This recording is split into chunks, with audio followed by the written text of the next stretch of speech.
Ole, ole, ole, ole. We're all part of Jackie's army or the new manager, whichever. The point is, Ireland beat Portugal last night 2-0 in the World Cup qualifiers, and we now have a chance of actually qualifying for the World Cup. Poor old Ronaldo got sent off. We feel very sad for Mr. Cristiano Ronaldo, but you know, that's what happens when you play Ireland. Nobody saw it coming. Nobody predicted Ireland beating Portugal last night 2-0. But right off the Irish, at your peril. We've been warned. Welcome to Moth News. We've got a brand new format for you today. So I'm going to do a few little news headlines, then we're going to go straight to the guys. Oscar and Al will be there waiting. Hopefully they're wearing their green jerseys. I know Oscar's a big fan. And we'll be asking him about his thoughts on the match last night. And we'll come to them in a minute. A few little news headlines, and then we're all going to pitch our story or that we want to discuss on the show, and then everybody will pitch in and be a bit of a... Look, I don't know how it's going to go. Let's just see what happens. A new documentary alleges corruption in Irish heritage planning. I mean, it's nowhere safe. Heritage planning, come on. Focusing on conflicts of interest around ancient sites. Ridiculous. The cost of concert tickets in Dublin has jumped 40% year on year, pushing live music out of reach for students and young workers. Well, there you go. Musicians can't make money off Spotify. They now can't make money off concert tickets because somebody else is making that money. And also people can't afford to go to concerts because the price of concert tickets has gone up 40%. Wonderful. I presume, I always think of things, life, the world as a pendulum. You know, it swings one way, and it's like surely the whole music industry, business is swinging almost too far. It's going to come back. It's got to come back. And also, controversial new planning decision greenlights the construction of 40 luxury apartments on site. This site was previously designated for social housing. Can you believe it? In Ireland, of all places, 40 luxury apartments on a site that had previously been designated for social housing. Well, that's something that we will be talking about. Let me just welcome in Oscar and Al. Oscar, Al, guys, can you hear me? Come in, Oscar, come in. Al. I can hear you. Hello. Oscar, the game last night, what do you think? Well, I think it's absolutely amazing that Ireland beat Portugal in what I believe is football, and then I was surprised to hear Ronaldo is still playing. Well, hang on a second. When I said that Ireland beat Portugal, you said, what was that in the hurling? Yeah. Right. I mean, I suppose I have to commend you because you were trying to be Irish, weren't you? I was trying to be Irish, yes, stand out for the sports that we definitely can beat people in. Yeah, I mean, Al, as a Corkman, you don't have much to cheer about with regards to hurling of late, but I mean, I reckon we should be able to take Portugal in hurling, surely. I'm not so sure. Oh, no comment. Well, look, I could say one thing. I have a heartbroken daughter because she's a massive Ronaldo fan. Like, she's got like t-shirts, mugs. She played at a soccer game. She scored winning goals. She was doing the same celebration, and I'm her coach. I'm just delighted that Ireland have made a comeback. Is that a vintage jersey or is that the new one? This is a vintage jersey, and this is a vintage jersey for a vintage Irish display. We looked like it was like the Ireland of old. We were aggressive. Was that the 1991? Was that the? This is 1990. Yeah. Ray Houghton. Like Ray Houghton days. Ray Houghton, who put the ball in the English net. Niall Quinn, the Quinn. McCarthy. McCarthy. And of course, my mate Roy Keane. Can't forget him. Absolute legend. I mean, look, the lads last night were starting to make a name for themselves. You know, they were sort of like, nobody was sure about anybody who they were. The names weren't sticking. They weren't becoming household names. But last night changed all that. They put in a performance that was worthy of the Irish jersey. They were intense. They had a passion. They were aggressive. They got Ronaldo sent off. It just had all of the elements, and we had a goal scorer. I think we remembered in Ireland that not all the balls are egg-shaped. Yes, exactly. Or tiny and need to be hit with sticks. That's a subtle hint at rugby, Oscar. Sorry, given the frowned eyebrow. I'm a rugger. Yeah. Yeah, that's Six Nations, right? It's a different game. Yeah, Six Nations. Yeah, good. Yeah. And we are playing Australia, so hopefully we can repeat the feat in the rugby against Australia on Saturday. Troy Parrott, we should give him a mention, scored twice for Ireland last night. And Parrots, they like to repeat themselves. They got to get 2 goals. Anyway, having said all that, let's move on. Guys, exciting new format. How excited are we about the new format? Do you know anything about it? I'm very excited. I'm at the edge of my seat. Shall we? Seem quite comfortable in the seat. I'm not sure I believe you. Okay, so basically, we're all going to get a chance to set up our story of the day, and then everybody will discuss it, and then we'll have a winner at the end somehow. I don't know. I reckon Ireland will win today either way. So I just want to play this clip for you. Have a look at this. This is my story, and it concerns the housing crisis. Our migration numbers are too high, and the system is not built to deal with such large numbers. Immigration is a good thing in Ireland. We benefit from immigration. Look at our health service, look at so many parts of our economy. All of that is good, and there are many legal pathways for migration, work permits and the likes, and of course we have international obligations. But our migration numbers are too high, and I think that is really an issue that needs to be considered in a very serious way by government. I think one of the reasons they're so high is that there are too many people who come to this country and who are told they do not have a right to be here, and it is taking too long for them to be removed from the country.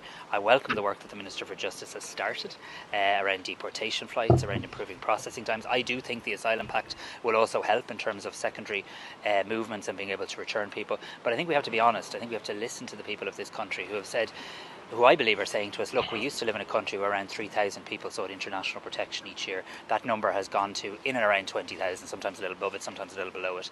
That is a very, very significant increase. Is there an echo? Needs to get a bit of an echo. my No, I think that's the Oscar and Al. And then can get on Coming through them, it's feeding back. It must be, I don't know who it is. But where they Yeah, I don't think it was have a them, right yeah. to be I here, muted you now. I'm saying to you very honestly, and I'm Well, I saying thought to I the heard people that of as Ireland, we're well, not but I where we think need it to must be. be coming And from what I the am other saying to you is the system needs to change. And the system needs to change in terms of if you've exhausted your rights to be here, you should be deported quickly. And if you can't be deported for some logistical reason, you should at that moment be detained. And we also have to be honest with the Irish people, because I think what people are saying right across the country is that the numbers are simply too high. And I want to acknowledge that today. Yeah, I mean we're not disagreeing with them, and also I think that we spoke about this last week. I think fundamentally what he's saying about getting a handle on who's coming in and having greater control, and we spoke about when people are told they can't stay, they should leave, and they shouldn't be self-deporting necessarily. We also look, if you look at what the UK are looking to do, they're looking at the Danish model. It's a lot stricter. There's a lot more rule. I think that's what Simon Harris is sort of like easing us towards. He's playing to the gallery. He's playing to both sides in a way. The problem I have is when he talks about it in relation to the housing crisis. This is my issue with it. I think that I kind of like, it's hard for me to say this and it sticks in my craw, but I kind of agree with what he's saying, right? There has to be control. Nothing wrong with people coming to this country, and we need people. We don't have enough to, there'll be no pension for anybody. We don't need to do any work. We do need people coming to this country, right? Okay, let's put that to bed. But to have a slightly not so veiled inference that they are to blame for the housing crisis, that kind of rhetoric, which is designed to be highly visible and easily shared, fuels an argument amongst the people of Ireland, pitting the so-called indigenous people against immigrants. The implication is clear. Immigrants are the problem. But here is the fundamental truth we need to face. This housing problem has preceded immigration, right? The immigration issue came later. These guys have been in power for a long time. The narrative of who is to blame for lack of space is a powerful political distraction. We, all of us, people living in IPAS centres, people waiting for asylum decisions, people waiting on housing lists, and the 14,000 people in emergency accommodation need to stop looking sideways, right? We need to stop looking sideways at each other, and we need to start looking up. We need to be looking at who is ultimately benefiting financially from this whole situation, as we spoke about last week. My core feeling and the basis of my argument is that this crisis is not being resolved for a reason. To cut through the noise, we need to focus on 3 essential questions. Are you with me, lads? 3 essential questions we need to ask. Why are we still renting beds instead of building homes? Okay. Question number 2, who is lobbying the hardest to keep it this way? Question number 3, how can transparency break this cycle, and who is blocking this transparency, right? So let's look at the receipts. Who's benefiting? The money the government is paying out for emergency and IPAS accommodation is astronomical. Who is receiving this money? Based on current 2024 to 2025 HICWA inspection reports, we have a clear sourced snapshot of who is currently operating IPAS centres. I can get into the names. We look at companies like Barlow Properties, the properties there, Ashburn House in County Cork. We've got Stompool Investments, Birchwood House, County Waterford, Sidetracks ULC in Galway. We've got On-Site Facilities Management Limited, Park Lodge in County Kerry. We also see Cromey Ltd operating multiple sites, Aramark or Knockalishin Accommodation Centre, and Mosney Unlimited Company at Mosney Village. It's very, very important to note that even state-owned sites like the one in Kinsale Road or Knockalishin are still generally operated by private providers.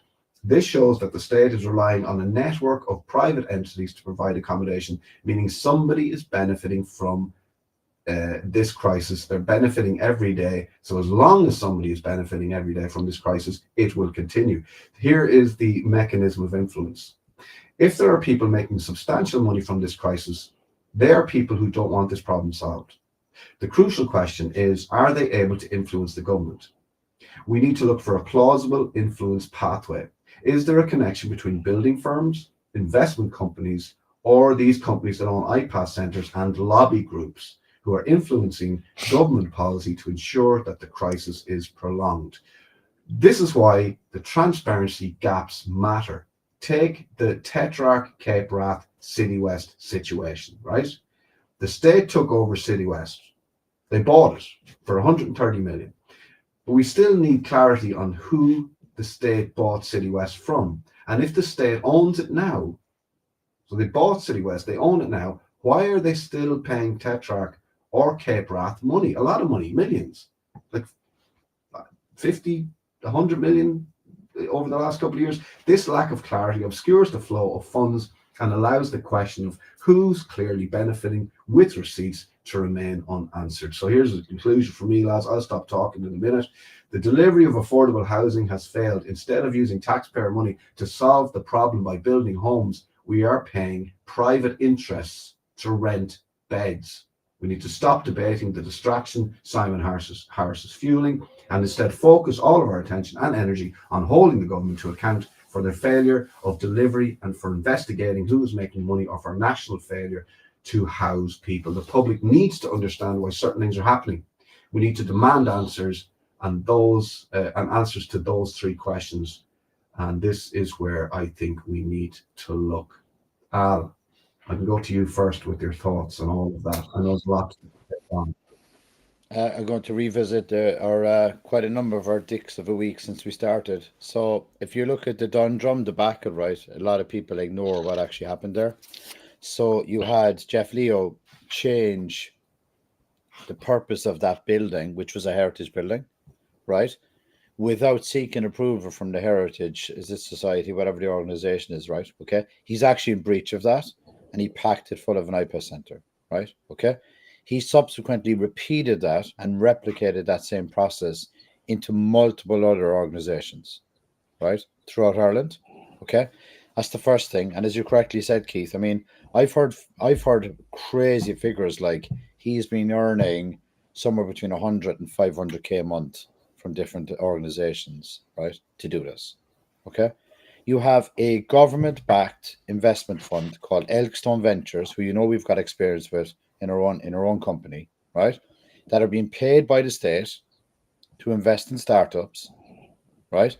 They fall under the EIS scheme, which means everybody who invests in the fund gets tax back, right? And they're individually, the owners of that business are individually setting up IPAS centers. I've heard a crazy figure of up over six figures in terms of money they've been paid thus far to do this. Can you just repeat that again, Al? Sorry. Yeah. So the Elkstone founders, Yeah. the organization, the people involved in that business, Yeah. instead of focusing on the fund to help Ireland economically, have been using, their earnings from that fund to buy their own personal IPAS centres. Oh. And I've heard they've high six figures earnings from those IPAS centres in Ireland, right? Okay. Very interesting. This is very interesting because this is the first time I've connected. So, yeah, I've never connected the two things before. Nor have I actually, right? Until of late, obviously because we're back in the game, right? As people are giving us, information, disclosures that would have been useful at the time, but I guess it's useful now because they can see the power shifting. Because Leo's in a lot of pressure, right? But I think when Leo was strong, people were afraid to stand into these guys. Are people shifting sides? There's no sides, Keith. Remember last week? No, we're all on the same sides. side. We're all on the same side. Except Jeff Leo. Well, Jeff Leo's on his own side. Anything that involves money and hurting people. It's very interesting, though, that these two things that we've been sort of separately investigating are connected in such a way. Exactly, right. And if you think of this City West Hotel, which is a prime example, and by the way, it got lost in all of the background noise, right? What was happening in Dundrum essentially was the same process in City West, where there was a rumor, okay, allegedly by our sources, they had heard in many circles that Leo had come to an agreement that the state were going to purchase Dundrum also. And that's why the people became so aggravated, because he'd lied to them, right? He told them that this was a temporary measure, but in the background, apparently, it was going to become a permanent centre, as did City West, where the government were going to purchase it. Okay. And the thing about City West, sorry, is my mic okay? Is my mic still odd? Is it? It's just a bit echoey today, Keith, but we get over it. It's just that it's not the usual quality, to be honest. Yeah.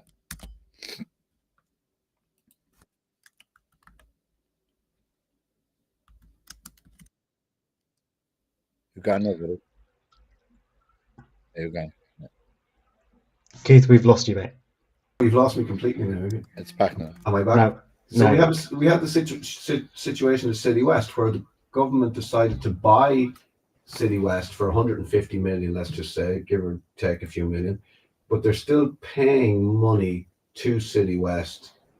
City West firm received around 1.3 million weekly in 2024 for accommodating. But Keith, can we break this apart? Can we break this apart corporate finance wise? So if I was sitting at this now, very pragmatically, and say, okay, who placed a valuation of 148 million on a hotel that is essentially non-performing as a hotel? It's been set up as a center for quite some time, right?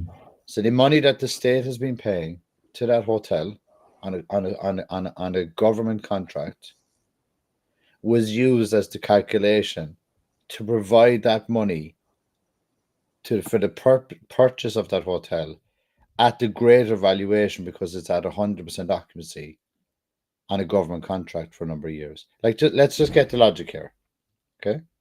So a hotel is valued at, let's just say, at its height, without being facetious. A hotel in Ireland at the moment would probably reach, let's say, 70% occupancy on an average over a year, right? Okay, being kind. Okay, your mic is gone again, Keith. Right, on average, right? Okay. Then if we were to step back and say, right, so they entered into a long-term engagement where essentially every room in that hotel was booked out with no marketing.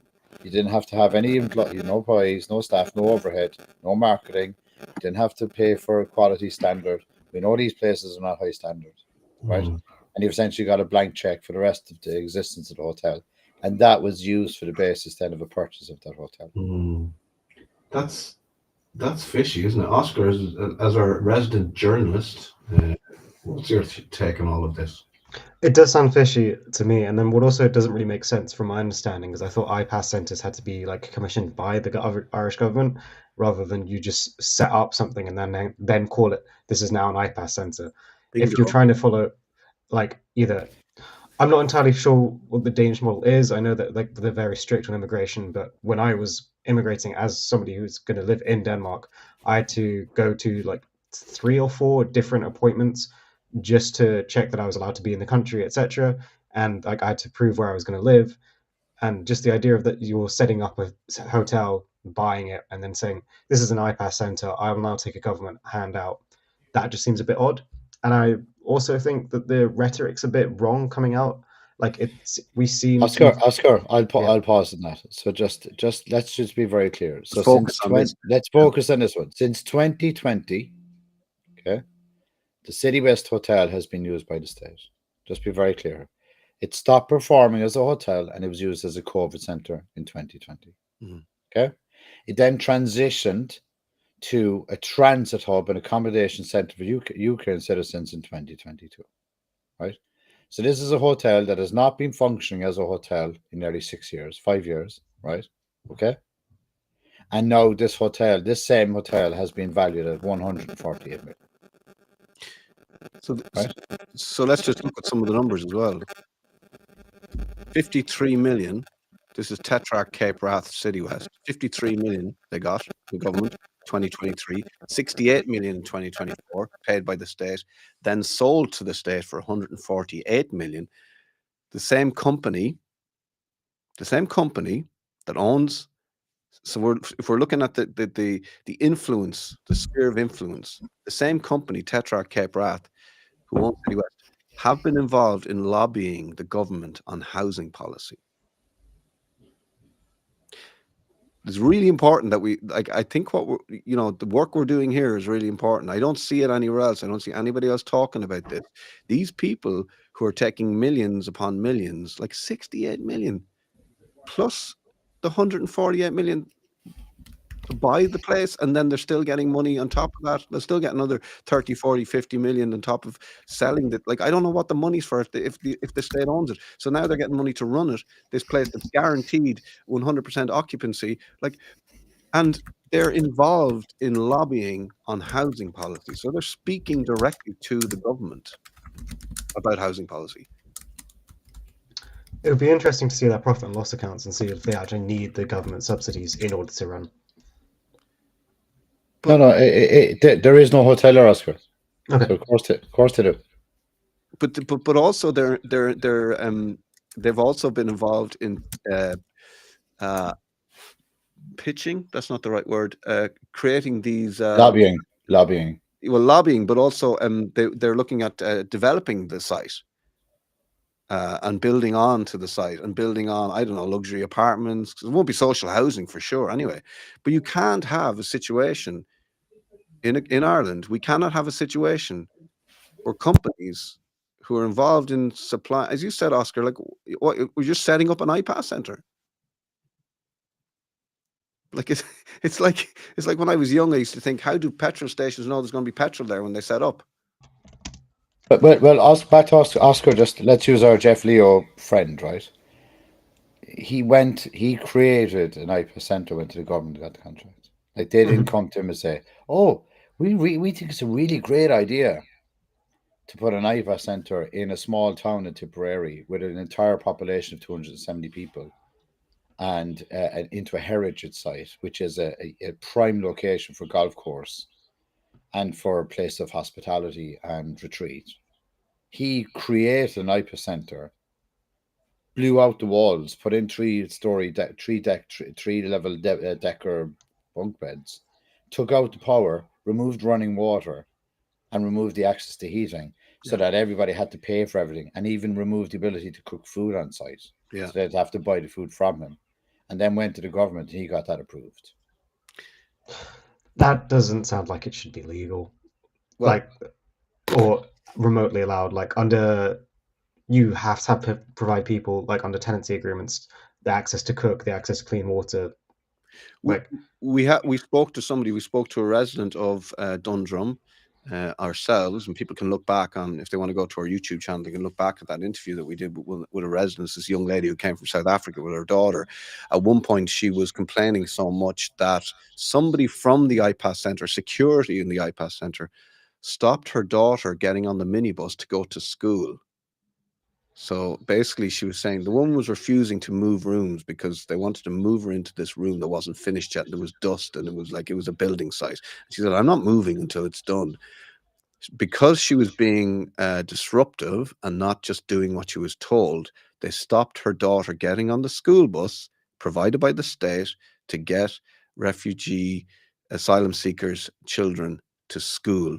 And the security of the IPAS centre in Dundrum were the people stopping this child getting on a state-funded, state-run school bus. Nothing to do with the IPAS centre. The security guard was stopping that child from going to school. Does that sound like they've crossed the line there, Oscar? Definitely, that's not right. And like that child also would have likely experienced truancy, so some disciplinary actions herself from no actions that she's taken. That doesn't sound like it should be legal. It doesn't sound like it is legal or is fair. You can't interfere with somebody's ability just to go to school. Okay, I think, have you anything else to say on this, Al? Because I think we're going to move on. I just want to give I drink my own champagne, so I've used my own agentic tech to give you some statistics that's very interesting. Good. Okay, right? So the current situation as of January 2025 in Ireland is we have 15,286 people homeless, accessing emergency accommodation. Okay? The social housing construction averaged 309,700 per unit nationally in 2023. Okay? Assuming that we roughly need to house 7,000 to 8,000 units, right, to accommodate these families versus single occupancy, right? The majority of these people are families, okay? Right? Okay? It would cost the government less than 200 million annually to catch up. I'll put that in context for everybody, right? Okay? So we have one site in Ireland. If you aggregate the amount of money that they've been paid versus plus the amount of money that it costs to purchase that. So it's all the same money now, it's all the same bucket.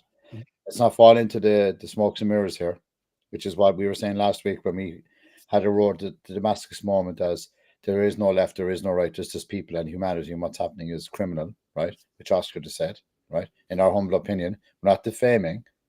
If you take money from some organization and it's inside training to use that for another purpose and you shouldn't be doing it, it's unlawful, and that's it. And that's by their rules, by the way, right? Okay? So if you just take this at its height, if we were to put all of that funding that they put into one centre, they could probably address a 10,000 units that would solve 50% of the homeless crisis. Well, we've got what, 15,000 in emergency accommodation. That includes families. So like 10,000 houses would definitely. Remember now that somebody else is making money from that as well. That's what I'm not even including that. Oh, that's more accommodation. Like this is that's the whole thing. It's like and also if you look at it, if you want to look at lobby groups, you have to look at development companies. You have to look at hoteliers, hotel groups. You have to look at these businesses who are directly lobbying on housing policy. But Keith, just pause on that. Just pause on that figure. So we are spending roughly 200 million in a year on emergency accommodation to support the citizens of Ireland that are homeless, and they've spent that same amount of money on one site to purchase it. Right. And what did Simon Harris? If we go back to what Simon Harris said, he said for every 10,000 people that come in, we need 3,000 homes. So what? Yeah, because he's talking about families, and there's more than you don't need a house per person. So basically, your 10,000 fucking idiot. Your 10,000 houses would clear the backlog, and he's got one of those old Castro fucking calculators, does he? He's got an abacus. Oh, let's just divide by 3. Yeah, that's fucking brilliant. Yeah. The average family has 1 kid, Simon. Some of them don't have any kids. I mean, if somebody's homeless, generally they're down in their luck and they don't what a fucking idiot. Let's look at the crisis and let's remember, people, I'm going to wrap it up on this. Let's follow the money. Follow the money. That's it for me. Oscar, what have you got for us? So I have kind of a fun story on ADHD diagnosis and drug use. So in what? Is this a lighthearted? It's kind of lighthearted. Did you just say fun story? Jesus, fucking Oscar. Oh, go on. So, Okay. Carry on, old John. I like it. I like it already. It's fun, you know. So last week, some reporting came out saying that there's a quite significant finding where staff have begun recently screening people for ADHD in Ireland who are accessing like rehab clinics, specifically in Dublin and Wicklow. What they noticed is that there's 5 to 10 times higher representation of people diagnosed with ADHD than expected for the general population. So what that kind of means in adults is in Ireland, ADHD is still widely seen as a childhood condition, something you kind of can grow out of. But according to the National Institute for Health and Care Excellence, symptoms often can continue into adulthood, and ADHD isn't loud or disruptive. It can just be like you can get emotionally overwhelmed quite easily, impulsive decisions, difficulty keeping up with routines, or feeling constantly disorganized. And that's not what we're really seeing. In 2023, The Guardian has reported that many women aren't assessed until their late 20s or 30s, and for people from marginalized backgrounds, working class, migrant, and other racialized communities, accessing psychiatric services can be even harder. So, and again, according to ADHD Ireland, it's common for adults with undiagnosed ADHD to turn to substance use, like alcohol, cannabis, or stimulants as a form of self-medication. And when those individuals seek help, it's not usually from addiction. It's usually from addiction services because they've been self-medicating to the extent that it's damaging their lives, rather than seeing an ADHD specialist in the first place. And because screening in Ireland isn't so common, that the underlying conditions will often go undiagnosed.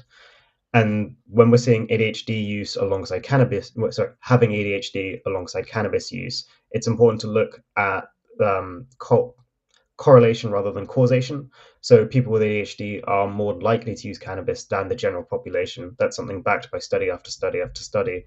But what it means is often misunderstood. A 2023 review confirmed that people with ADHD are more likely to use cannabis earlier and more often, so say in your younger teen years. And again, it's correlation, not causation. And when we're looking at people who have ADHD, cannabis can feel like a short-term solution because it can help calm your racing thoughts, ease your overstimulation, and finally help you get to sleep. And then a 2022 study of French students found that those higher ADHD scores were more likely to use cannabis again. But that doesn't mean cannabis can actually cause ADHD symptoms. And what we're finding is instead, like routinely throughout the world, is self-medication is common when people can't access care. So cannabis use might feel helpful in the short term, but what I really want to take out of this article and this increased reporting is what the long-term effects are for people under 25 whose brains are still developing. What happens when they routinely use cannabis? So according to the Royal College of Psychiatrists, cannabis use before this age can raise risks of memory issues, motivation loss, dependency, and for some even psychosis. And a 2021 Lancet Psychiatry meta-analysis found that the earlier cannabis use begins, the more likely that the negative effects are going to come out. And whilst these effects aren't guaranteed, the risk raises when cannabis becomes the only available form of relief. And I just want to reiterate again here, what I'm trying to get into is that people using cannabis to help manage ADHD symptoms isn't the issue. It's the issue is people in Ireland are undiagnosed for ADHD. And it's also when you have unregulated cannabis use, you're putting teenagers, like I know Al, you've got young kids, and Keith as well, you're putting these kids out on the street in a way that impacts them with organized crime. You have county lines issues, and in Ireland that means you're often buying high THC cannabis from street dealers purely to manage your ADHD symptoms. I mean, like, as a person who was diagnosed with ADHD myself, and then I had to find ways of managing it, because look, a lot of the time with ADHD, it's environment as well. I mean, the drugs can go so far, but the ADHD autism thing, I think that a lot of the time what we're dealing with is people who operate in a different way, who think differently, who have a different way of looking at things, who may not be able to sit in a classroom for 8 hours, but can learn information very quickly. So 8 hours just seems like too long. They want the information, they want to get out of there. And that just means they're just operating on a different level to other people. I mean, I know I'll probably talk about that, the idea of, like, you know, maybe labeling or putting people into certain space. I think schools need a rethink. And I think that's a big issue. I think, you know, parents need to be aware that not all kids are the same. And the more we can sort of open our minds to the fact that we're not training kids up to go and work in factories or large offices or in typing pools or somewhere where they'll be sitting at a desk for 8 hours a day anymore. That's not a thing. We need to rethink how kids work, how they're going to work in the future, how we're already working. And I think the environment in general needs to change. And I think what we're finding is people with ADHD and also, as you said, they're not getting the help from the doctor. The doctors generally don't know what to do. There's waiting lists, there isn't the services. And what they're doing is they're very clever people. So they'll find medication, and they'll find something that works for them, and they'll use it. And that's basically what will help them stay alive and stay operating in the world as is expected of them, whereas they might prefer to operate in a different way, but that way doesn't seem to be acceptable to a lot of people. If you look at Kelvin, the young man who died by suicide, and we spoke to his mother, and you can check that interview out on our YouTube channel. Kelvin was he was turning up at A&E. He was turning up looking for services, but he was under the influence of because he'd self-medicated with drugs or drink. So he was turning up under the influence. They were saying, well, we're not treating you because you're under the influence.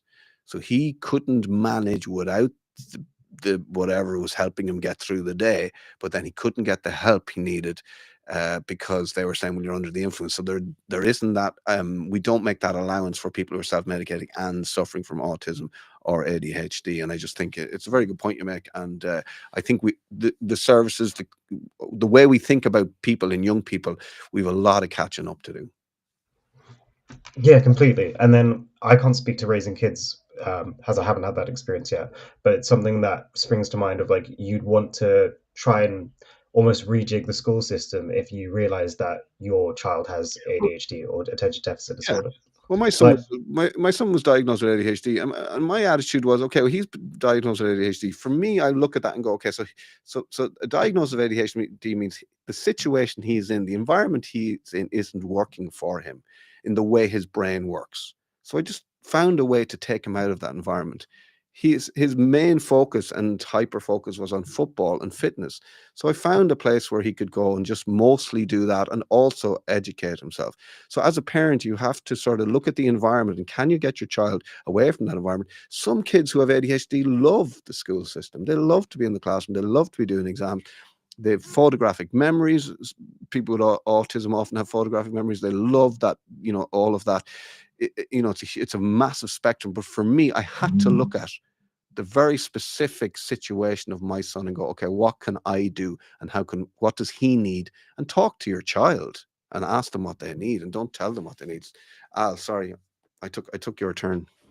No, not at all, dude. I'm going to be very controversial in this. So I have worked on projects in relation to this with epigenetic research and longevity, and the data does not support the medication process here at all, right? And my concern is always when medication doesn't actually cure anything, it's only seen as an anecdotal approach to kind of symptoms, right? And what we found and what I found in our research is that it sometimes, depending on the individual, it's counterintuitive because there is side effects, which is appetite suppression, sleep issues, increased heart rate, anxiety, mood changes. If there isn't a combination of treatment in terms of, environmental change modifications, behavioral strategies, as you said, the parent checking in with the kid, right? So it's not just like a sledgehammer to a nut. Let's get medication as a remedy, right? Okay. And remember as well, the medication part to ADHD is so early stage. It's only evidence-based treatment. It's not actually based on any quantifiable. It's not qualitative or quantitative research in terms of results. They actually do not know if it's going to help or even hinder the situation longer term. Okay. I think my my first-hand experience of this, myself being diagnosed with ADHD, my son being diagnosed with ADHD, we both took medication for a period until, and the medication just allows you to exist in an environment that isn't suitable, basically. So you've got to try and find another way of being, of living, of, you have to look at the environment. The medication, as with cannabis, if the cannabis is just to look, anecdotally, I used, as a person who shouldn't really be hanging out in pubs with people because I just don't like that environment, doesn't do anything for me for whatever reason. Maybe it's past traumas. Maybe maybe one of my ancestors, was a pub brawler or something. I don't know what it is. Whatever traumas I carry or whatever historical stuff is built into my genes, whatever it is, I don't know. It could be spiritual. It could be like woo-woo. Whatever it was, the environment I was in didn't suit me. I used to go to the pub to be with my friends, and the only way I could be in the pub was if I drank.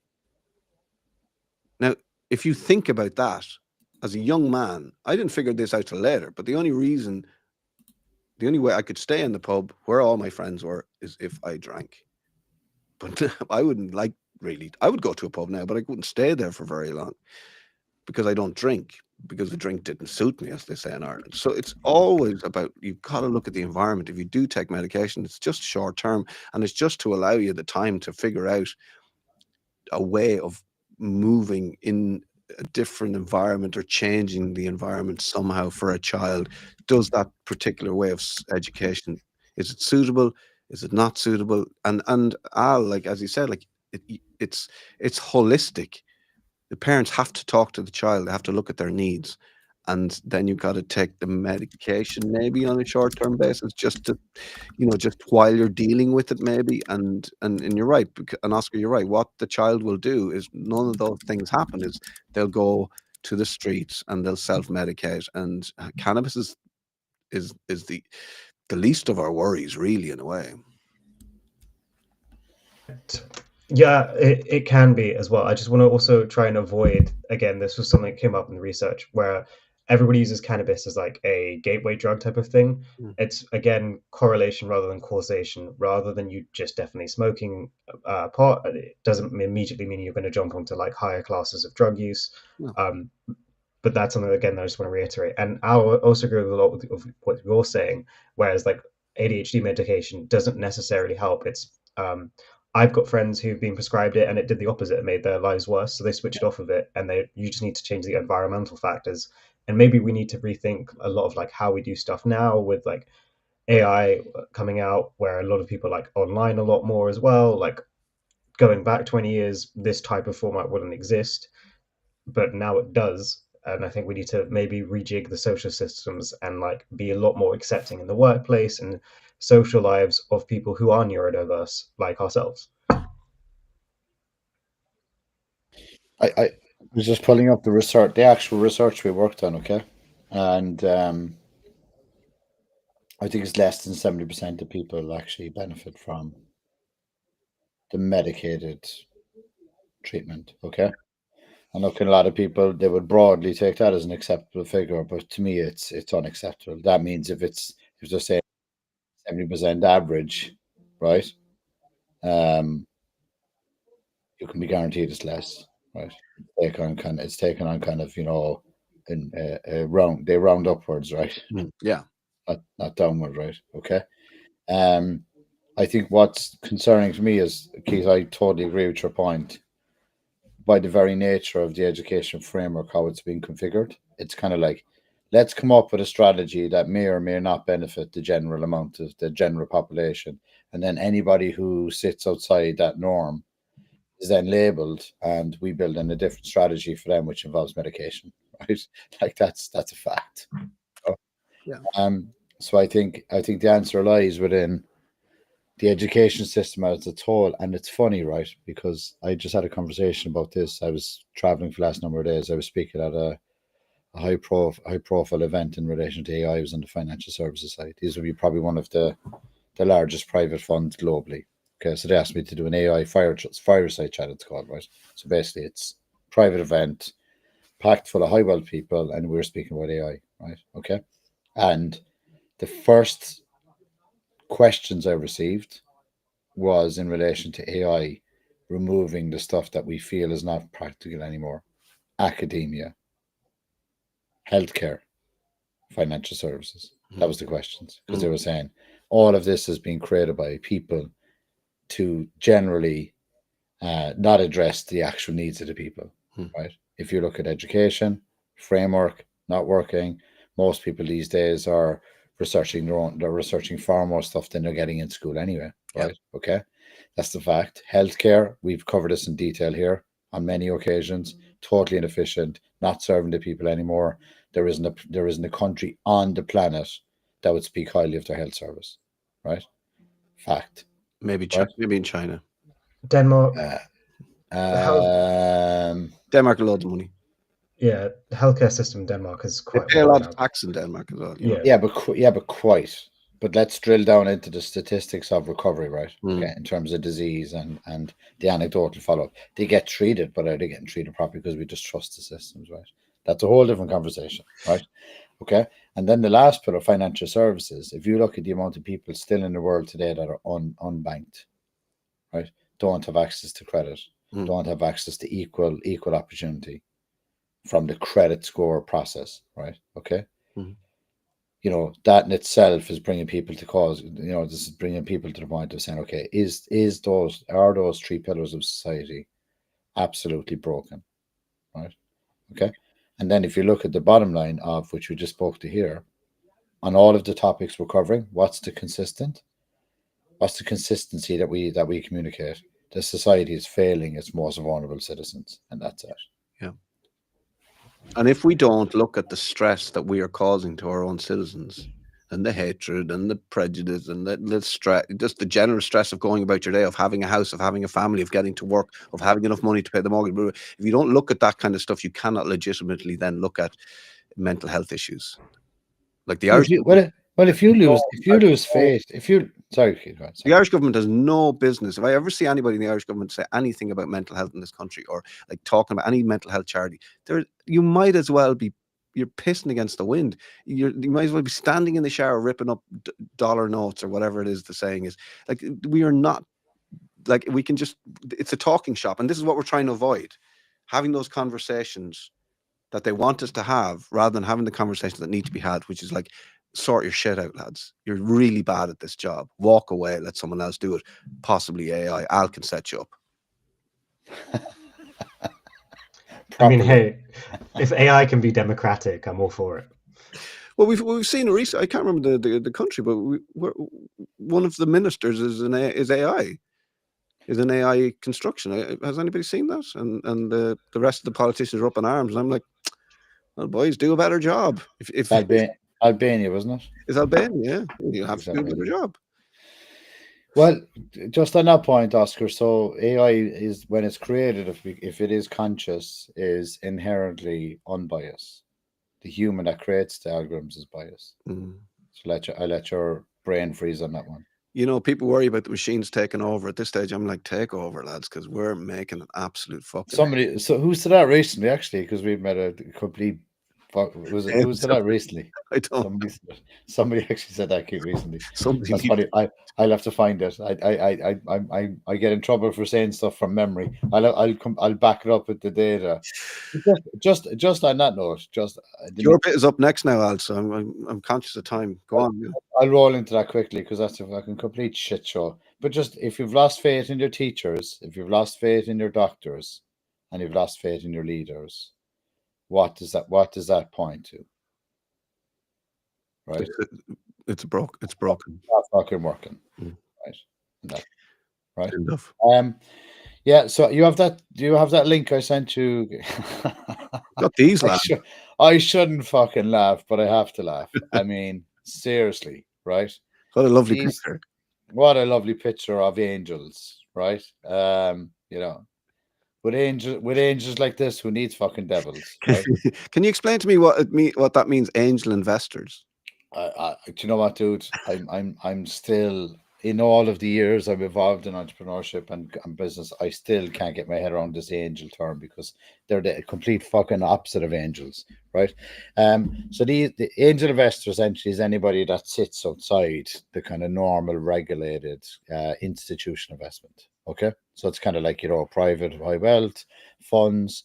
But here's where this gets fucking Just interesting. taking this from Sunday Business Post, by the way, just Steph. Yeah, so these guys are a not-for-profit syndicate that operate out of Cork, that are marketing themselves as, the company to get involved with as founder friendly. And right now, as it stands today, these very guys have pushed a company into an examinership process, okay, to try to take the assets out in the bidding process by petitioning to the court, because they wanted to convert their CLN, convertible loan note, at fucking usury rates to dilute the founders down to like single digit percentage.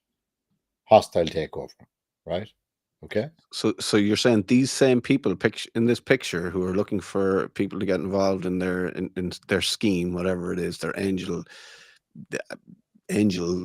interceptor, whatever, I don't know what it is, but they're looking for, and they're also involved in this, because we've spoken about it. Are we able to mention? Yeah, Synoptica, yeah. Synoptica, and I would describe it, I could be wrong, I don't want to speak out of turn, but like basically pulling that down from the inside and making it work, so they could take the tech and sell it on. Is that? Yep, that's all it is. Yeah, it's a pre-pack corporate classic 101. They're in the middle, put in money, frustrate the process. They were delayed. They delayed after delayed. This is all in affidavits in court. They delayed putting the money in, brought the company into distress, put in a team which we know very well. The guys that I've had first-hand experience of, Graham Kenny, Evershed's on the other side, all a load of bullshit. Basically, what they're trying to do is get the company into an insolvent position, which is hopelessly insolvent, as our beautiful friends in the currency have said. The fucking paid mag, who just go in and report when investors are trying to fucking take a company down. And remember now, Keith and Oscar, right? This is an extremely sophisticated technology in IP, patented invention, came out of Trinity, is going to resolve food wastage, right? Okay. Which the technology is used in production lines. They've got huge clients interested. They've done proof of values. They've done POCs. The tech is at the point of validation by one of the largest firms in Ireland, right? Which meant they would have been on the hockey stick out. And at the very point when they were just going to pivot into success, these guys moved on them, right? Okay. They treated their investment, which was a loan instrument, as creditors, and pushed these guys into an examinership process and sweat the founders down to the point that they're out of money. That's a fact. Where's that whole process at now, Alan? In bidding process, it was advertised on the Business Post last week, Irish Times on Monday, I believe. They're appearing back in court next week, where the examiner is to present his feedback to the court in relation to the bidding process. Okay. We have sources that are, watching this very closely, and it just seems to be a very difficult position for the founders to get out of because of the way it's happened. And, what happens in these situations, guys, is it's 101 strategy. So basically the company becomes uninvestable, clients run for the hills, they can't fulfill on their obligations. It's all frustrate the process. Oscar, any thoughts on this? So I just want to bring in something that I remember speaking to Niamh Brennan about. So the finance world is a bit difficult for me to understand, but from my understanding, the whole point of examinership was trying to keep a business afloat. Is that still correct, or? So broadly, yes, but the company must have the possibility of survival. Okay, a high probability of survival. Okay, but in this instance, the very guys that have pushed the company into examinership have,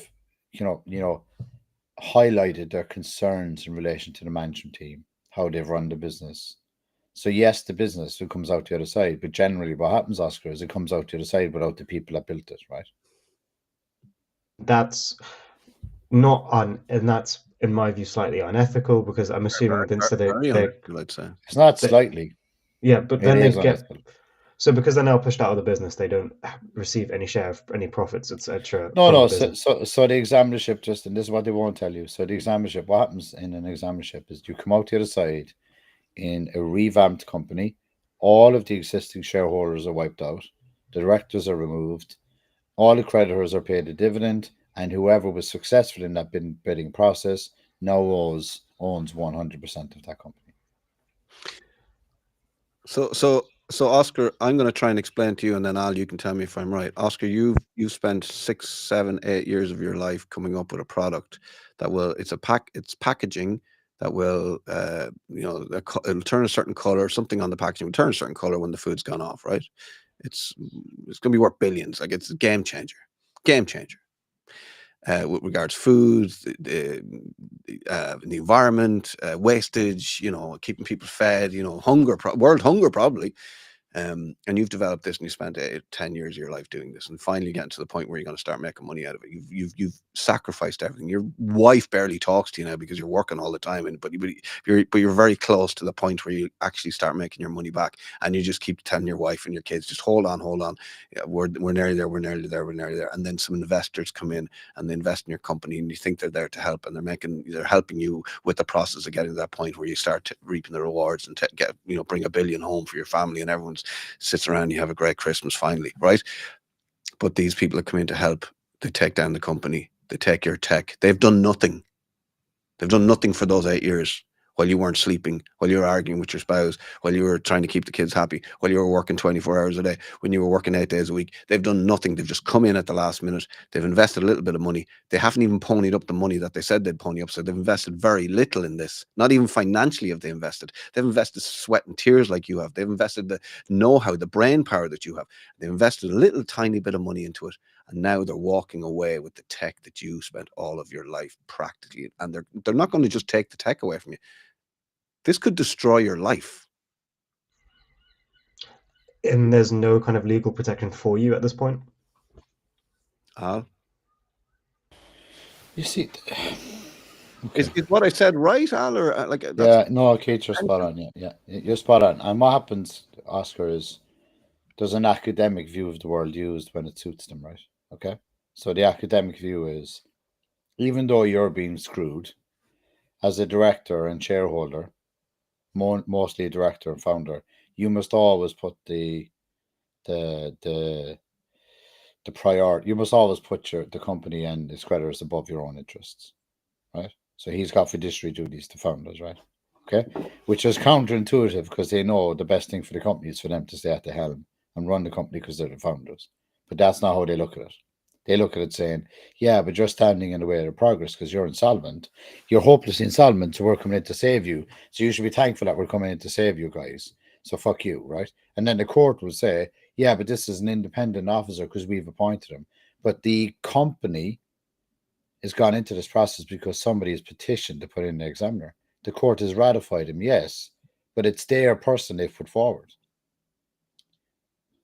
So it's a total fucking paradox, right? And then you're supposed to make decisions.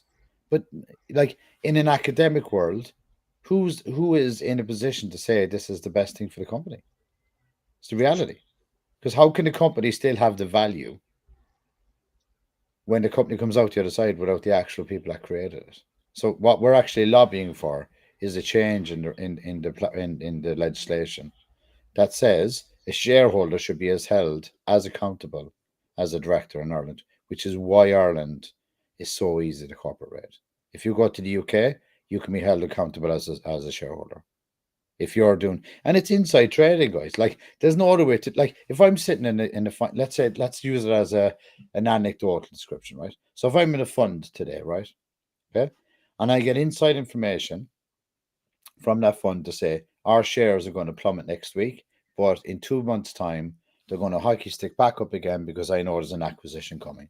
I ring Keith and you and they say, guys, listen, our fund is going to be down next week. Put your fucking pension into it. and in 3 weeks you're going to make another. That's called inside trading, right? That's it. You're in an orange jumpsuit, you're going to fucking jail, right? If I'm sitting in a company in Ireland today as a shareholder, and I say to you, listen, we're going to push this company into examinership, they're getting a huge contract that's going to increase the valuation of this company by about 20%. All we need to do is slow it down, get it into a process, get rid of the guys that are going to block it. We'll own 100% of it. We'll go back then and sign that contract. Instead of us making 2 million, we're going to make 10 million. Are you up for it?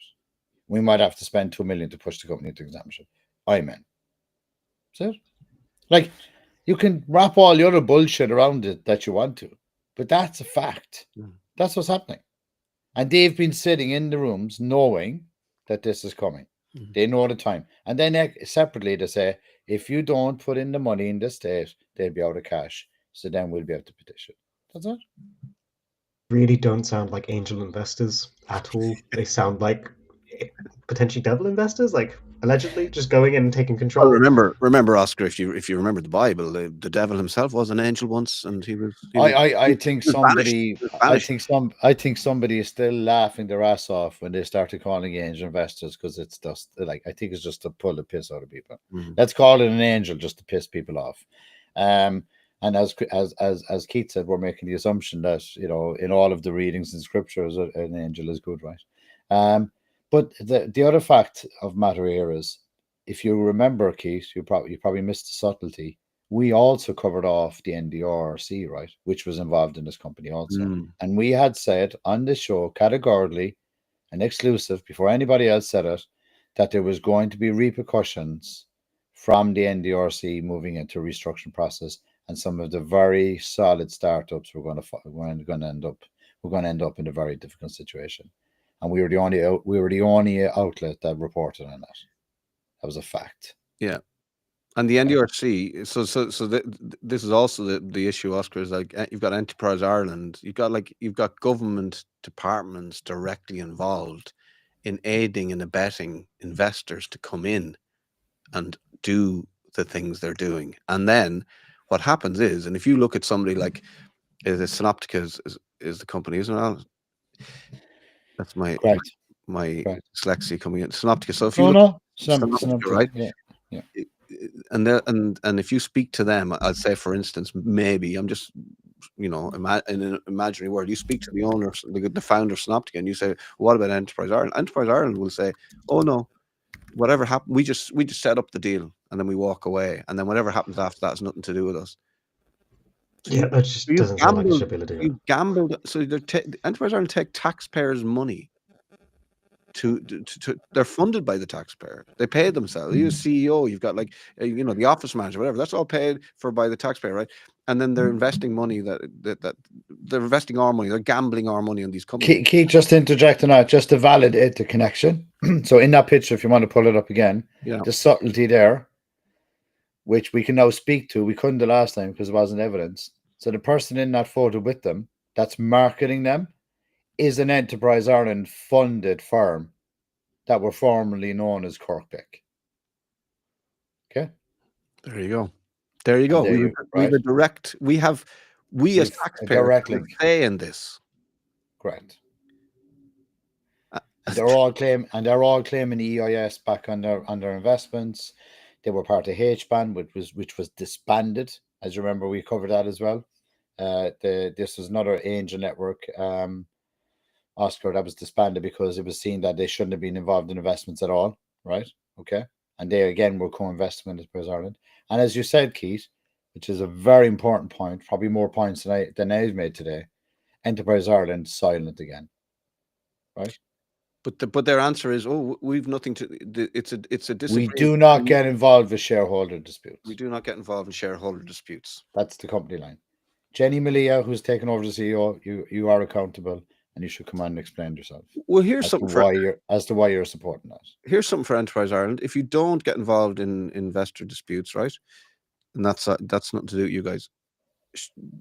Show us the money. Show us, like, the things you've invested in, how they've done. Show us the books. Show us, like, the results of the money that you've invested, taxpayers' money that you've invested in companies, that you've helped with startups, that you've invested in these other companies, that you invest.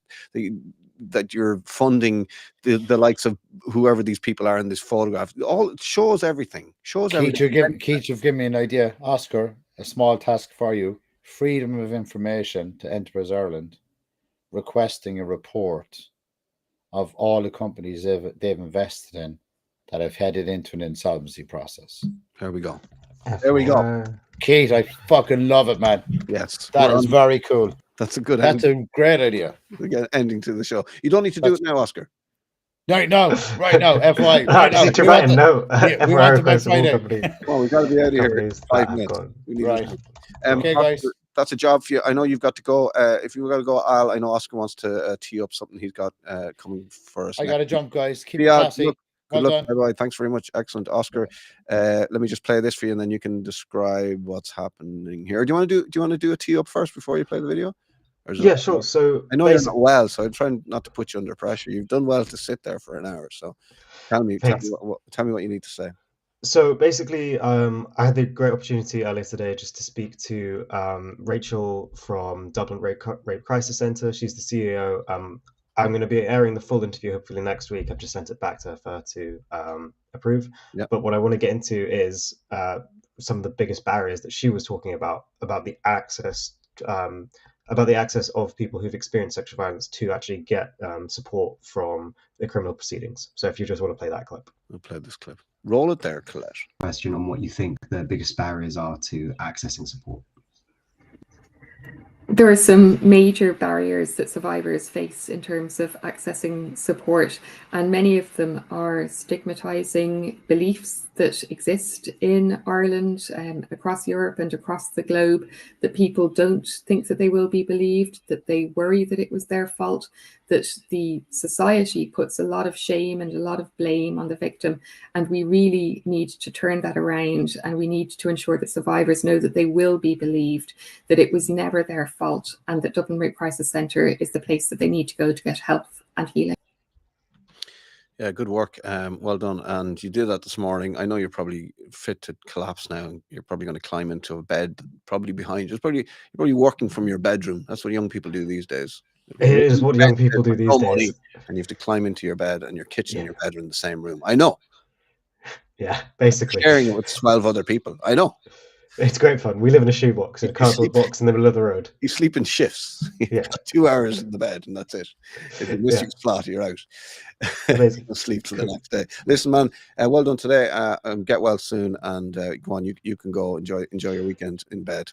Thank you, and you guys. See ya. That's the plan. Good luck. Bye. That's it from us. Watch that. That'll be good next week. Oscar's going to show. He'll put the whole interview up on our YouTube and our social, and we'll talk about it next week. Good stuff. Good work. We got to go. We're well over time. Thanks to the guys here in Brown Bear Studios. Ole, ole, ole. Come on, Ireland. We're going to win the World Cup. That's my prediction. Easy. No problem. As long as we get the best player of each team sent off in the 50th minute and we're 2 goals up, we'll definitely win the World Cup. Good luck.